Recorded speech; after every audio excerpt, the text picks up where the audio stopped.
मकर संक्रांति पर अलौकिक घटना, मिट्टी से प्रकट हुई गौरांग महाप्रभु की मूर्ति। हैलाकांदी मकर संक्रांति के अवसर पर बालीकांदी क्षेत्र में निकाली गई रथ यात्रा के दौरान एक अलौकिक घटना सामने आई। सरसपुर ग्राम पंचायत अंतर्गत बालीकांदी में खुदाई के दौरान मिट्टी के अंदर से भगवान विष्णु के अवतार गौरांग महाप्रभु की मूर्ति प्रकट हुई। बताया गया कि नाचघर मंदिर के पुरोहित लक्ष्मी प्रसाद वैष्णव को इस स्थान के बारे में स्वप्न में संकेत मिला था। घटना के बाद क्षेत्र में श्रद्धालुओं की भीड़ उमड़ पड़ी और पूरे हैलाकांदी जिले में यह चर्चा का विषय बना हुआ है।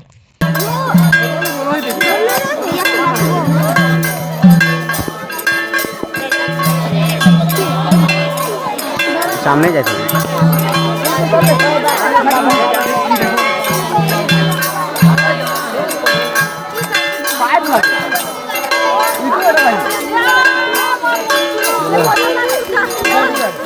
हाय लेकर हो जाना लेकर ना मोरे जाते हाय खड़ा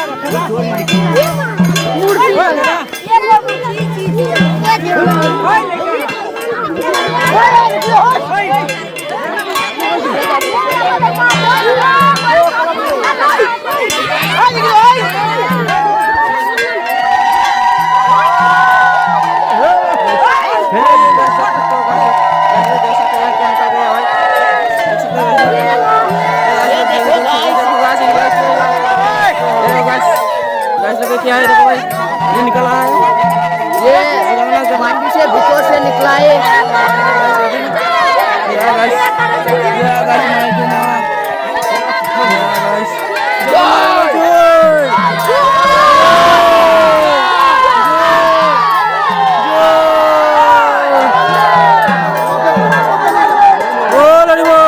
যেটা ওখান থেকে অলৌকিকভাবে আবিষ্কার হলো, মূর্তিটা কত বছরের পুরনো হবে বলে মনে হয় আপনার? পুরনো বলে পরিচয় পাওয়া যাচ্ছে না, নতুন মূর্তি দেখা যাচ্ছে।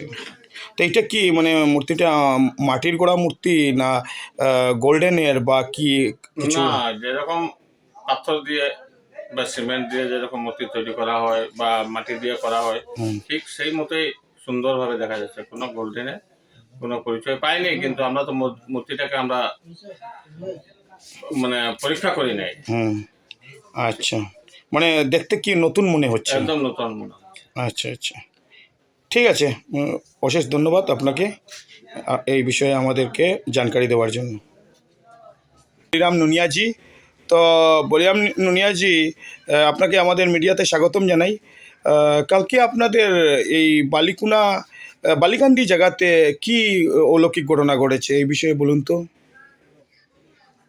সর্বপ্রথমে আজকে আমি বলিরাম নুনিয়া, গতকাল বালিকান্দিতে প্রত্যেক সংক্রান্তি উপলক্ষে আমাদের সনাতন ধর্ম মতে বৈষ্ণব মতে আমরা রথ একটা ব্যবহার করি। রথে যেন আমাদের প্রসাদ বিতরণ করা হয় এবং রথ চালানি হয়।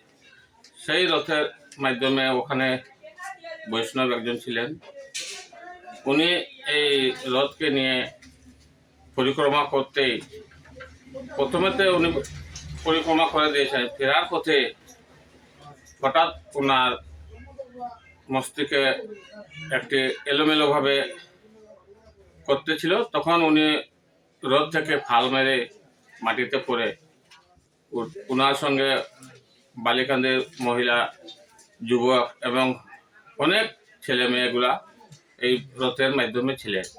তখন হঠাৎ উনি চিৎকার করে বলে যে এখানে একটি সমান জায়গার মধ্যে খোঁজার জন্য, যেখানে কি একটা আছে বস্তু আমাকে স্বপ্ন দিয়েছে এবং এখানে এখন আমি বুঝতে পেরেছি।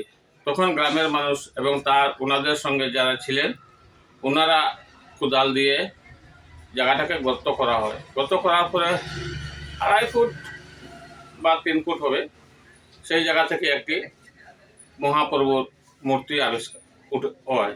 এই মূর্তিকে নিয়ে ওনারা আমাদের বালিকান্দির হরিবাসরে রাখা হয় এবং বিভিন্ন জায়গায়। এটা কি গৌরাঙ্গ মহাপ্রভু?